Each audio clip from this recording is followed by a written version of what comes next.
प्यारे बच्चों, अभी तक हमने पढ़ा है कि फ्रांसीसी क्रांति ने यूरोप में राष्ट्रवाद के विचार का मार्ग प्रशस्त किया था। आज हम देखेंगे कि यूरोप में राष्ट्रवाद का निर्माण कैसे होता है। आज के यूरोपीय राष्ट्र पहले साम्राज्यों के अधीन थे। साम्राज्य का क्या अर्थ होता है? जहां सम्राट के पास सारी शक्तियां हों और वह एक विशाल क्षेत्र पर राज करता हो। आइए 1815 और 1942 के बीच यूरोपीय मानचित्र में आए बदलावों को देखते हैं और साम्राज्यों से किस तरह राष्ट्र राज्यों का निर्माण हुआ, इसे भी समझने की कोशिश करेंगे। देखिए बच्चों, मुख्य रूप से हमारे अध्याय में जर्मनी और इटली का जिक्र है कि इटली और जर्मनी किस तरह राष्ट्र राज्य बनते हैं। तो प्रशा के नेतृत्व में जर्मनी का एकीकरण होता है और इटली देखिए पहले 2 सिसिलियों का राजतंत्र और लघु राज्यों में विभाजित है और आज की इटली देखिए राष्ट्र राज्य के रूप में, और यह है बच्चों जर्मनी। इसके अलावा देखिए ये रूसी साम्राज्य है जो आज सोवियत संघ है, ऑस्ट्रियाई साम्राज्य है जो ऑस्ट्रिया देश है आज बच्चों, ऑटोमन साम्राज्य है जहां आज की तुर्की है, और ग्रेट ब्रिटेन जिसमें स्कॉटलैंड, आयरलैंड, इंग्लैंड और वेल्स शामिल थे। और थोड़ा सा हिस्सा देखिए यहाँ भी पिंक कलर में ब्रिटेन के अधीन है, यह क्षेत्र हमें दिखाई दे रहा है। लेकिन आज का इंग्लैंड देखिए, आयरलैंड अपने आप में ही एक अलग देश है। तो कुल मिलाकर 1815 और 1942 के मानचित्र में काफी बदलाव हम देख सकते हैं। हमने साम्राज्य पढ़े और साम्राज्यों के स्थान पर राष्ट्र राज्यों का निर्माण किस तरह हुआ, ये हम आगे पढ़ रहे हैं।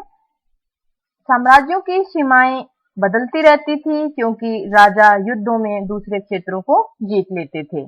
इन क्षेत्रों में विभिन्न भाषाएं, विभिन्न जातीय समूह, संस्कृति इत्यादि के कारण लोगों में कभी सामूहिक पहचान का भाव पैदा नहीं हो पाया। इन हालातों में यूरोप में राष्ट्रवाद का विचार कैसे उभरा, आइए समझते हैं।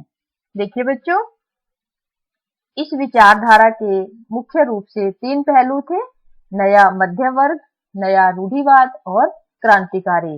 इन तीनों पहलुओं के बारे में विस्तार से पढ़ते हैं।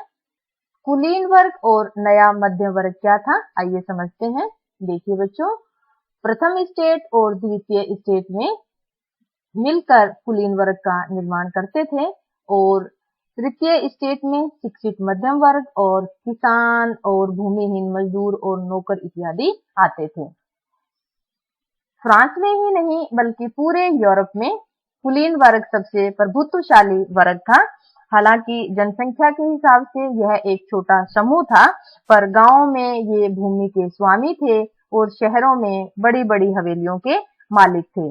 अलग अलग साम्राज्यों में रहते हुए भी इनके रहन सहन के तरीके समान थे और प्राय यह वर्ग फ्रेंच भाषा बोलता था और आपस में वैवाहिक संबंधों से यह वर्ग जुड़ा हुआ था।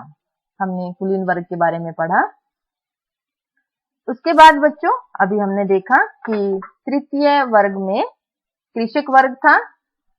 यह एक बड़ा समूह था, लगभग 90% लोग किसान थे, लेकिन जमीन के मालिक किसानों की संख्या बहुत ही कम थी और मुख्य रूप से इनका काम स्वामी के घर एवं खेतों में काम करना और सेवाएं देना था। स्वामी कौन है इनके? कुलीन वर्ग के लोग। कुलीन वर्ग और कृषक वर्ग के बीच औद्योगिकरण और शहरों के विकास के चलते एक नया वर्ग उभरा जो मध्य वर्ग कहलाया। 19वीं सदी के आखिर में यह एक छोटा सा वर्ग उभरा जिसमें मुख्य रूप से उद्योगपति, व्यापारी और सेवा क्षेत्र के लोग थे। सेवा क्षेत्र का अर्थ है बच्चों परिवहन, संचार, अध्यापन और चिकित्सा इत्यादि क्षेत्र इसमें शामिल होते हैं। इसमें मुख्य रूप से शिक्षित और उदारवादी लोग शामिल थे। उदारवाद का अर्थ है आजाद विचारों वाले। इनके बारे में हम आगे विस्तार से पढ़ेंगे। इस मध्यम वर्ग ने यूरोप में राष्ट्रीय एकता के विचार को किस तरह लोकप्रिय बनाया, आइए समझते हैं। उदारवादी राष्ट्रवाद का क्या अर्थ है? उदारवाद यानी लिबरलिज्म लातिनी भाषा के लिबर शब्द से निकला है, जिसका अर्थ है आजादी। उदारवादी लोग व्यक्ति के लिए आजादी और कानून के सामने सभी की बराबरी चाहते थे। उदारवादी लोग राजनीतिक क्षेत्र में और आर्थिक क्षेत्र में किस तरह का बदलाव चाहते थे, आइए समझते हैं।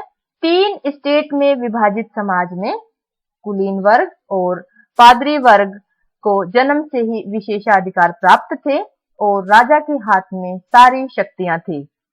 जैसे समाज में इनकी ऊंची हैसियत थी, जमीनों के मालिक थे और राज्यों को दिए जाने वाले करों में छूट मिली हुई थी पादरी वर्ग और कुलीन वर्ग को। उदारवादियों ने इस व्यवस्था का विरोध किया और चुने हुए प्रतिनिधियों के माध्यम से सरकार चलाने की बात कही, जो सबकी सहमति से बनी हो। पर उदारवादियों ने मताधिकार सबको मिले, इसके पक्ष में वो नहीं थे। हमने उदारवादी राष्ट्रवाद का अर्थ जाना बच्चों, और उदारवादी किस तरह से बदलाव चाहते थे। राजनीतिक क्षेत्र में हमने देखा, आर्थिक क्षेत्र में उदारवादी निजी संपत्ति के अधिकार के पक्ष में थे। उदारवादी लोग यह चाहते थे कि एक प्रांत से दूसरे प्रांत में जो व्यापार है वह बिना बाधा के हो। व्यापार के दौरान लिया जाने वाला सीमा शुल्क जो है वो समाप्त हो।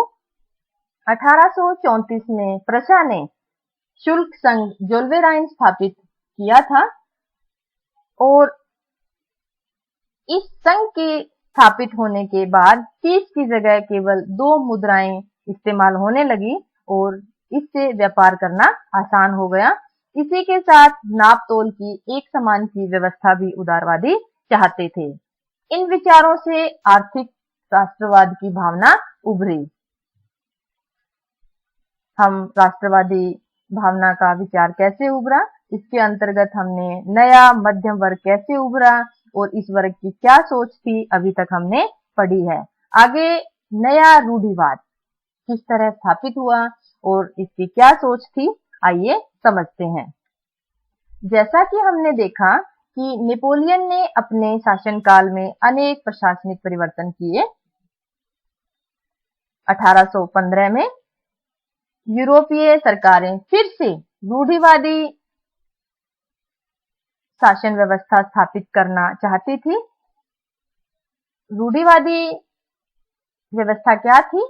एक ऐसा राजनीतिक दर्शन जो परंपरा स्थापित संस्थानों और रिवाजों पर जोर देता है और तेज बदलाव की बजाय क्रमिक और धीरे धीरे विकास को प्राथमिकता देता है। स्थापित संस्थाएं कौन सी थी बच्चों? जैसे चर्च, राजतंत्र और सामाजिक ऊंच नीच हैसियत के हिसाब से, और स्थापित व्यवस्था में धीरे धीरे बदलाव चाहते हैं। एकदम परिवर्तन के खिलाफ थे ये रूढ़िवादी। परंतु अधिकतर रूढ़िवादी लोग पूर्ण रूप से पुरानी रूढ़िवादिता को स्थापित करना नहीं चाहते थे। नेपोलियन द्वारा किए गए प्रशासनिक परिवर्तनों से रूढ़िवादियों को लगा कि आधुनिकीकरण से राजतंत्र ज्यादा मजबूत होगा और इसके चलते उन्होंने आधुनिक सेना, कुशल नौकरशाही, गतिशील अर्थव्यवस्था, सामंतवाद और भूदासत्व की समाप्ति का समर्थन किया। देखिए बच्चों, पहले रूढ़िवादी सामंतवादी व्यवस्था और भूदासत्व को बनाए रखना चाहते थे और नौकरशाही में सिर्फ कुलीन वर्गों का ही प्रभुत्व स्वीकार करते थे। लेकिन अब रूढ़िवादियों के विचार बदले और उन्होंने आधुनिकीकरण के आधार पर निरंकुश राजतंत्र को स्थापित करने की बात कही ताकि यह और ज्यादा मजबूत हो सके। इसी दौरान 1815 में ऑस्ट्रिया के चांसलर मेटरनिक की अध्यक्षता में वियना में एक संधि हुई जिसे वियना संधि कहा गया। इसमें ऑस्ट्रिया, ब्रिटेन, रूस और प्रशा के प्रतिनिधि शामिल हुए। यही वे ताकतें थी जिन्होंने मिलकर नेपोलियन को हराया था। इस संधि का उद्देश्य नेपोलियन द्वारा स्थापित किए गए बदलावों को समाप्त करना था जो नेपोलियाई युद्धों के बाद हुए थे और फ्रांस के भविष्य को तय करना था। वियना संधि में फ्रांस के लिए राजनीतिक, आर्थिक और सामाजिक बदलावों की रूपरेखा तैयार की गई। 1815 के बाद वियना संधि में किए गए बदलाव हम समझते हैं। सबसे पहले फ्रांस में बुर्बो वंश की सत्ता को फिर से बहाल किया गया और फ्रांस ने उन इलाकों को खो दिया जो नेपोलियाई युद्धों के द्वारा फ्रांस में शामिल किए गए थे। फ्रांस की सीमाओं पर कई राज्य कायम कर दिए गए ताकि भविष्य में फ्रांस विस्तार ना कर सके। कौन कौन से राज्य स्थापित किए गए? देखिए बच्चों, उत्तर में नीदरलैंड, यह फ्रांस है मानचित्र पर, उत्तर में नीदरलैंड स्थापित किया गया। दक्षिण में पीडमॉन्ट और जेनेवा। देखिए बच्चों, जब हम इटली का एकीकरण पढ़ेंगे तो पीडमॉन्ट और जेनेवा के बारे में पढ़ेंगे। उसके बाद प्रशा को उसकी पश्चिमी सीमाओं पर नए इलाके दे दिए गए। देखिए बच्चों, ये प्रशा है, आधुनिक जर्मनी है बच्चों। प्रशा के नेतृत्व में ही जर्मनी का एकीकरण संभव हो पाता है, आगे हम पढ़ेंगे। और यह जो इलाका है पश्चिम में, प्रशा के पश्चिम के इलाके उसे दे दिए गए। देखिए बच्चों, मानचित्र में उत्तर, दक्षिण, पूर्व और पश्चिम। एक बार फिर से बताती हूँ, उत्तर, दक्षिण, पूर्व और पश्चिम। किसी भी मानचित्र को पढ़ने का, समझने का यह तरीका होता है। तो हमने अभी तक देखा कि प्रशा को पश्चिम में इलाके दे दिए गए ताकि फ्रांस आगे विस्तार ना कर सके। फ्रांस को सैक्सनी का एक हिस्सा दिया गया और सैक्सनी आज जर्मनी का प्रांत है बच्चों। पूर्व में रूस को पोलैंड दे दिया गया। देखिए बच्चों, ये पूर्व है और रूस को पोलैंड मिलता है। ऑस्ट्रिया का उत्तरी इटली पर आधिपत्य हो जाता है, ध्यान रखना है, ये ऑस्ट्रिया है और यह उत्तरी इटली, इस पर अधिकार ऑस्ट्रिया का हो जाता है।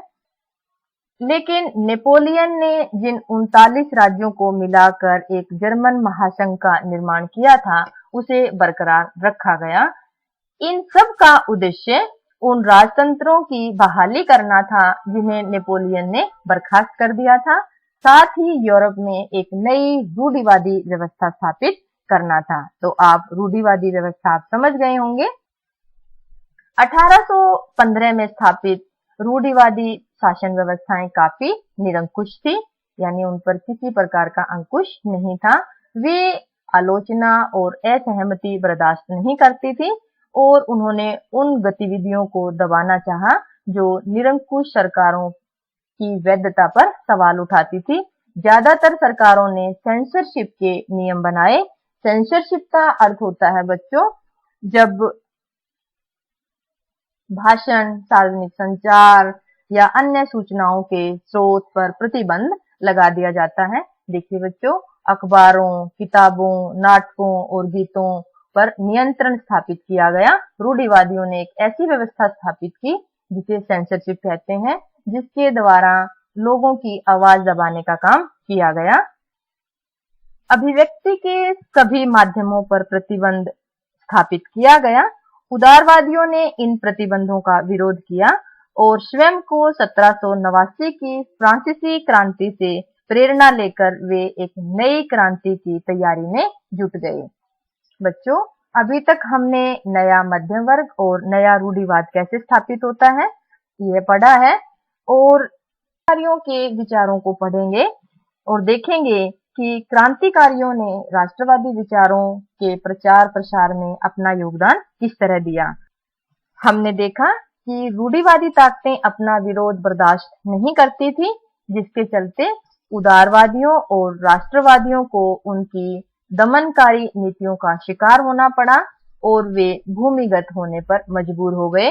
भूमिगत का अर्थ होता है बच्चों कि गुप्त तरीके से अपने कार्य करते रहना। कई क्रांतिकारियों को तो अपना देश भी छोड़ना पड़ा था। दमन का अर्थ है बच्चों कि दबाना। किसको दबाया गया? क्रांतिकारी गतिविधियों को। कौन दबा रहा था? रूढ़िवादी ताकतें। क्रांतिकारियों ने गुप्त संगठन बनाए जिसमें अपने विचारों के प्रचार प्रसार के लिए अपने साथियों को प्रशिक्षण भी दिया। क्रांतिकारी किसे कहा जाता था? जो निरंकुश राजतंत्र का विरोध कर रहे थे और स्वतंत्रता के लिए संघर्ष कर रहे थे। राजतंत्र को खत्म करके राष्ट्र राज्यों का गठन करना क्रांतिकारियों का मुख्य उद्देश्य था। ऐसा ही एक क्रांतिकारी था जूसेप्पे मैत्सिनी, जो इटली से संबंधित था। मैत्सिनी का जन्म 1807 में जेनेवा में हुआ। वह कार्बोनेरी के गुप्त संगठन का सदस्य बनता है। लिगुरिया में क्रांति करने के कारण उसे बहिष्कृत कर दिया जाता है। बहिष्कृत का अर्थ होता है बच्चों, देश निकाला देना, देश से बाहर निकालना। मैत्सिनी ने 2 भूमिगत संगठनों की स्थापना की। पहला है मार्सेई में यंग इटली, मार्सेई आज फ्रांस में है बच्चों। दूसरा है बर्न में यंग यूरोप, बर्न आज स्विट्जरलैंड में है। तो अपने देश से बाहर जाकर 2 गुप्त संगठनों की स्थापना करता है मैत्सिनी।